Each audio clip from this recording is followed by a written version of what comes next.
I'm sure you've seen the news that Rodri is set to miss the rest of the season. And it's mad to think just a week ago he was complaining about the workload and how the players may need to go on strike. And it looks like he's done his ACL, so I wish Rodri the best in his recovery. But do you know what that means? I know Gundogan's come back, I know Kovacic has done a good job. But I think Arsenal and Liverpool will win the Premier League. Arsenal, the obvious favourites because of the last 2 years bring it to a title race and Slot being new and not having the best transfer window. But in today's video, I'm going to break down why Arsenal and Liverpool could win the Premier League, who I think out of those two is most likely to win the Premier League. So we're going to talk about City, we're going to talk about Rodri quickly. Also, pending relegation for City in January will be decided as well if they're able to finish the season.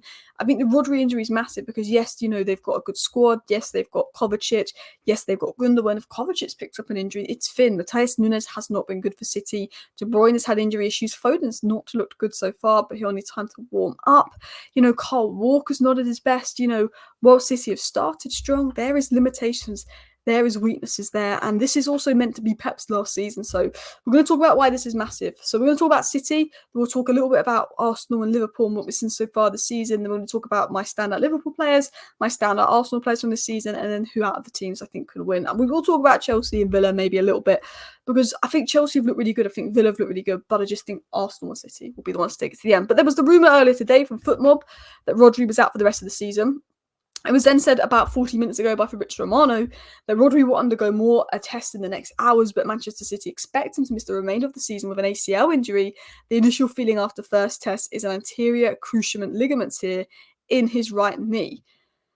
So now, David Ornstein said that Rodri's injury is significant, but I think David Ornstein said, how long he's been out isn't confirmed yet.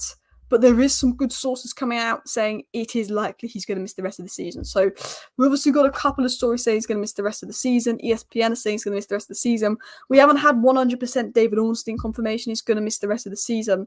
But there's enough credible outlets out there to suggest that if best case scenario for City, he maybe comes back in March. It's looking like one of those. Now, City did sell when they didn't spend a whole lot in the summer, so maybe they'll spend big on January. This is when they get like Supermendy or something crazy. But let's talk in a bit more detail. So City, first test ruled out serious injury, but this source that said the injury is not serious is like a tier 5 source, and more reliable sources are saying it is a serious injury. So there's still not official confirmation, but it looks like Rodri's season is over. On top of Rodri's season being over, there's just a lot of things going on in the background around Manchester City. The hearing is now going ahead.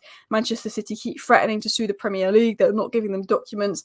They're stating that the rules are unfair, and Manchester City are making themselves look really guilty by this deflection tactics and saying the rules are unfair and threatening to sue the Premier League. I think everyone knows.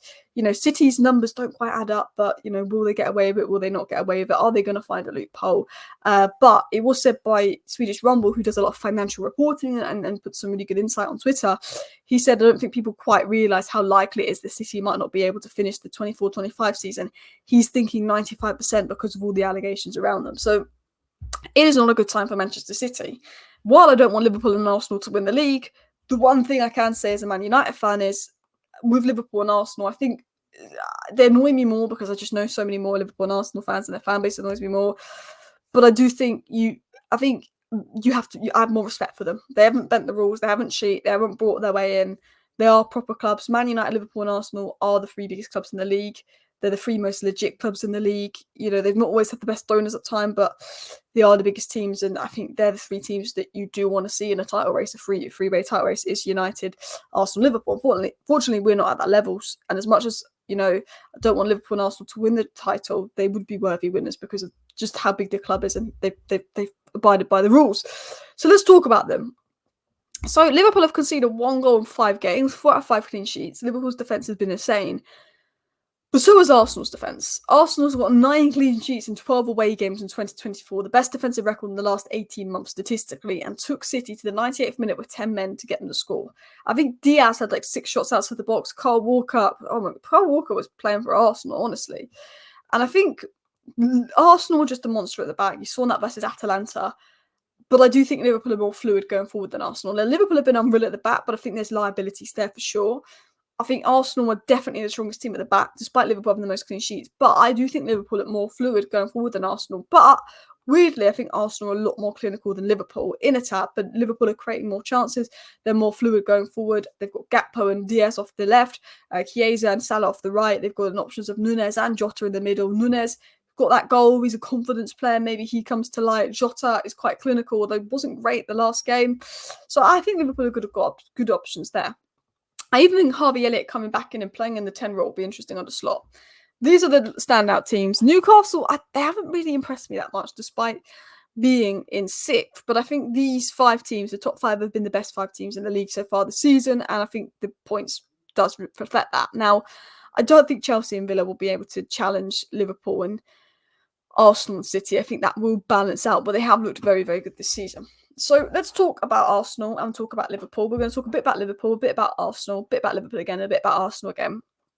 And their limitations. Now, I think Liverpool's biggest limitation is the lack of transfer business in the summer and the contract situations around big players. Midfielder, left centre-back, left-back, another winger may be needed for depth in the next year. And the reason I say Liverpool's lack of transfer business may cost them is we're getting to that stage in the season where it is going to be 2 games a week and Slot is going to need to rotate. I think, rotating Diaz for Gakpo isn't bad.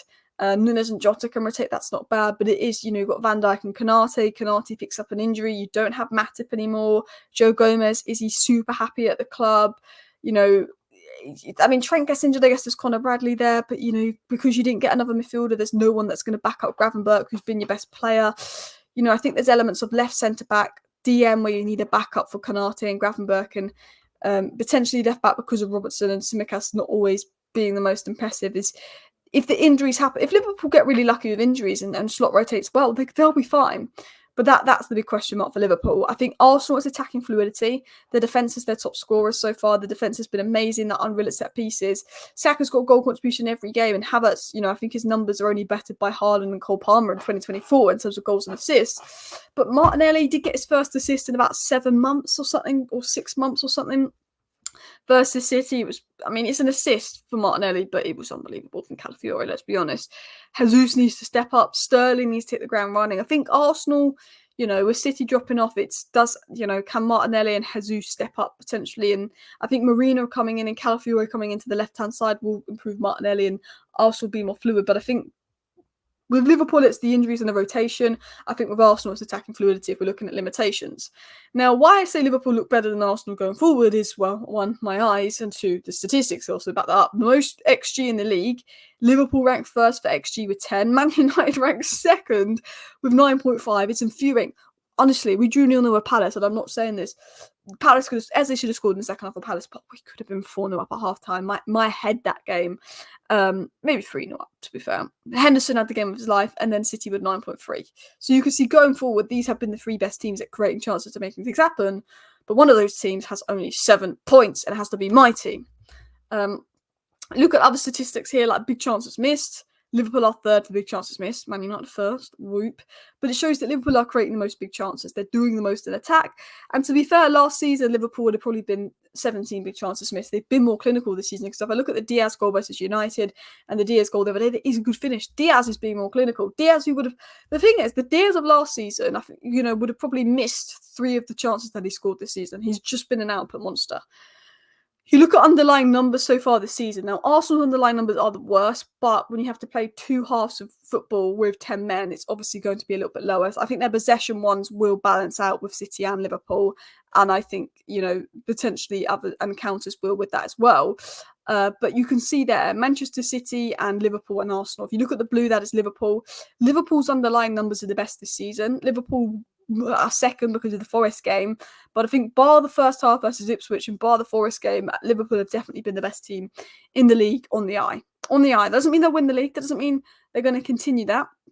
I'm a United fan saying this, and I don't like to praise Liverpool, but I think Liverpool have been the best team on the eye so far this season, but I think Arsenal City have a slightly better squad, slightly better depth, and that's where Liverpool may drop off towards the end of the season. Like they did last year, they took the title challenge to April.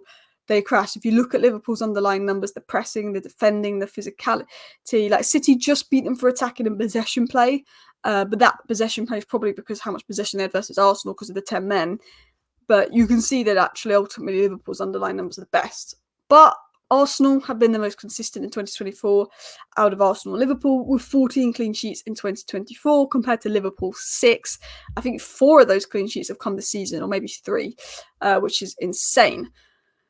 And also, I saw this from Remedy. Arsenal and City's form in 2024 is disgustingly good. City are currently on pace for 104, and Arsenal currently on pace for 102 points. If you're looking at how many points City and Arsenal picked up since the 1st of January 2024, and then you multiply the 23 games they've played, you divide it by 23, and then you times it by 38, so how many points they get over a 38-game season, both City and Arsenal, are on track for 100-point seasons if they continue how they've been for the last 9 months, which is just crazy as well. And if you look at Arsenal and the defence quality, you can see this is Arsenal in 23-24 season, how they were a level above every team when it comes to defensive and rest defence, and they've continued that. And defences can win you trophies, defensive can win you leagues. But I'm going to talk about my standout player from Liverpool, and then I'm going to talk about my standout player from Arsenal. Now, my standout player from Liverpool is obviously Ryan Gravenberch. I think defensively, he's improved so much. What's impressed me most about Ryan Gravenberch is his positional awareness. That's impressed me. I did a video in June. Could Gravenberch play as a 6? I said he's got the technical abilities which Slot will want, playing out from the back. But the big question around Gravenberch is his defensive awareness and defensive abilities. He can win the duels, he's got the legs, he's got the physical profile, but will he have the defensive awareness and reading of the game? So far, very good. Now, what Gravenberch's always been good at is ball carrying. That's always been his best attribute. And I think because he's doing it from deeper and in more important areas, I think people are seeing how ridiculously good his ball carrying is. I mean, he's top 3 in the world when it comes to ball carrying in midfield. I think he's able to receive the ball all angles, turn on the turn, play line breaking passes, which is why Slot prefers him to Endo. The Gravenberch's ability on the ball has never been the question. It's off the ball. He's showing his long legs, his ability to cover ground, big strides, making him very good at winning duels, adapting to the 6 role well. I think that, he's 22 years of age. The last 2 seasons were hit and miss for him. He didn't get consistent minutes, and he's just slotted into this new 6 role under Slot very, very well. And he's only 22, and he's going to get better and better and better. I watched him at Ajax. There's a reason I wanted United to sign him. I watched him at Ajax. He was phenomenal. It was Gravenberch and Bellingham. 3 years ago, Gravenberch and Bellingham were the 2 best midfielders coming up. He was in that category of talent, and I think Don McAllister Gravenberch works unbelievably well for Liverpool. His technical ability, his IQ, his awareness, his scanning, his carrying power, his legs. At age 22 is fantastic. He's basically a new signing.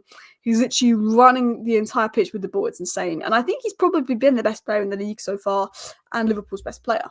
I also think Diaz is turning into a new player. Last season, he managed 8 goals in 37 games.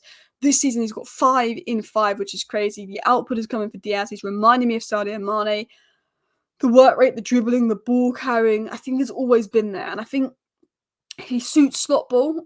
He's always had the work rate, the dribbling, the ball carrying. He suits Slot ball, but the output's been the question of Diaz, and he's becoming more clinical. The end product is there. And I think Cody Gakpo also having end product can give him serious competition, which means Diaz has to consistently perform at this level. And if he does drop off, then Cody Gakpo comes in, and I think Liverpool are okay. Despite not getting Gordon, I think Liverpool are very well off in the left wing position. And I think last season, Liverpool dominated a few games, but it did not take sort of chances. It's just changes there. And I think confidence helps that. I think Nunes scoring, Diaz scoring, getting the confidence up will make them more clinical when they have chances because of the confidence. I don't know why this changes. In terms of Arsenal, my standout player has been Bukayo Saka. Bukayo Saka here has assisted a goal in every one of Arsenal's first 5 league games of the season. He equals Thierry Henry's record. Only Saka and Haaland have got a goal contribution in every single game this season. I think Saka's had an unbelievable start to the season, and I think what makes Saka a special player is Emre, defensive system, Arsenal playing bad, him playing at left back, putting in shifts. When Arteta first came in and Arsenal were playing bad and negative football, he was performing. Now Arsenal are playing good football, he's also performing. He's a guy that can play in a good system, a bad season, in multiple positions, multiple managers, and performs. And that's what makes an elite player for me. If your team is doing well, can they perform? If your team's doing bad, they can perform. There's players out there that in a bad team they do well, in a good team they don't do well, or in a good team they do well, in a bad team they don't do well. Saka can do both, and he's a special player for me. And I also just think the mentality showed by Arsenal to get that result versus Manchester City was massive.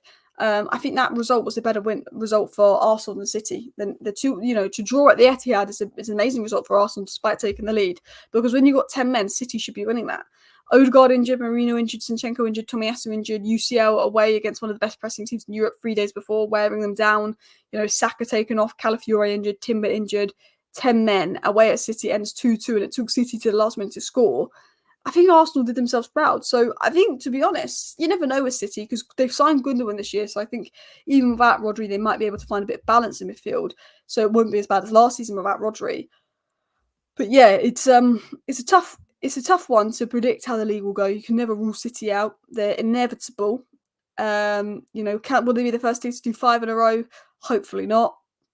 Do I want Liverpool Arsenal to win it? Hopefully not. Could Man United win it? No. But do I want them to? Yes. I think it's gonna be an interesting title race. Right now, Liverpool look the most convincing, but I think because of this squad depth, I think Arsenal win it. And I predicted Arsenal to win at the start of the season.